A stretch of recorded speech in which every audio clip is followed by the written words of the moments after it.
children, it's lovely to be with you today.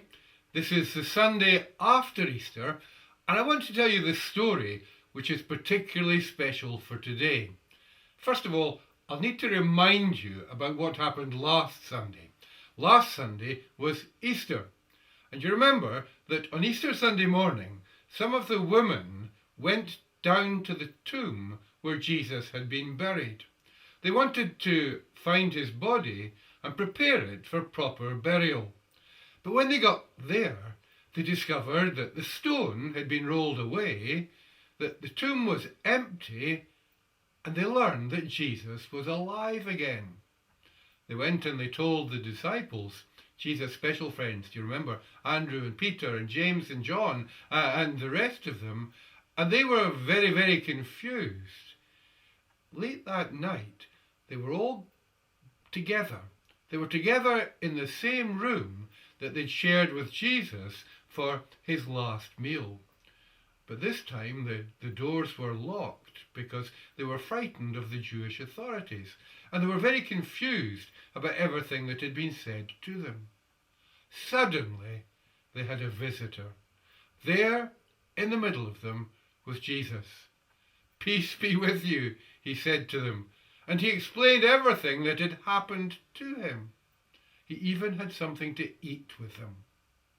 Well, I said that all of Jesus' special friends were in that room. That wasn't really quite true. There was one who was missing, and his name was Thomas. Now, no sooner had Jesus left them than Thomas arrived. And he came in and he said to them, "Well, what are you all looking so excited and happy about?" "Jesus is alive," they said to him. "He's been here with us." And Thomas just looked at them with a blank stare. He said, "Jesus was dead. I know that. I won't believe that he's alive until I get to see it with my own eyes, until I get to stretch out my hand and touch his body and know that it's really him." Well, Thomas must have had a really difficult week, because the rest of Jesus' friends were really quite excited and happy about what they'd discovered. They didn't know all the answers yet, but they did know that Jesus was alive.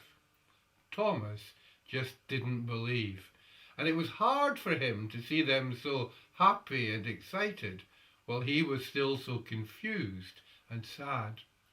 Well, it came to the next Sunday. That's today. And again, in the evening, all Jesus' friends were together in that room that I told you about. The only difference was that this time Thomas was with them. And Jesus came and joined them too. "Peace be with you." And then he went straight up to Thomas and he said to Thomas, "Thomas, would you like to stretch out your hand and touch me and see that I'm really alive?" But Thomas didn't do that. Thomas just fell on his knees and he looked up at Jesus and he said, "My Lord and my God." Now, I imagine Jesus putting his arms out and picking Thomas up and hugging him close to him and saying to him, "Thomas, you're very special. You've recognized at once who I am, but you've also recognized that I am God. You are very, very special." He said, "In times to come, people who have never seen me as you're seeing me will recognize too that I am God, and they will be special too." So this is a story not just about something that happened a long time ago, but it's something which happens now.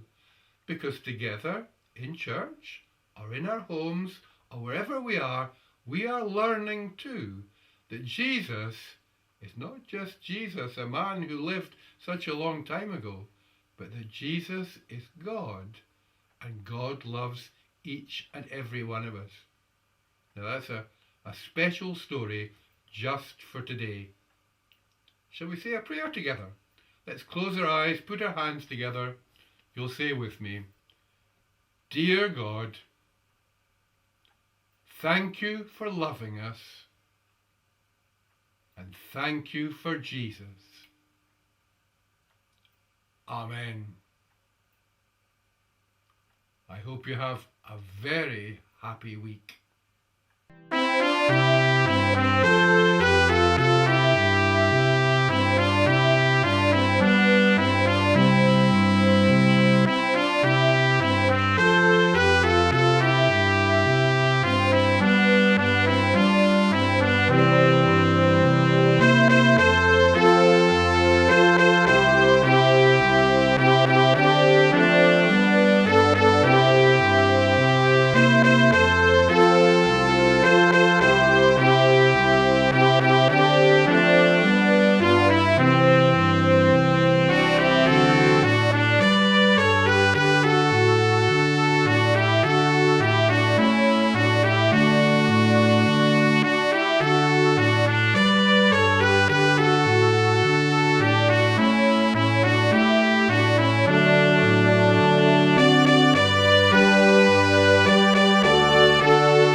God bless you and keep you safe. Amen.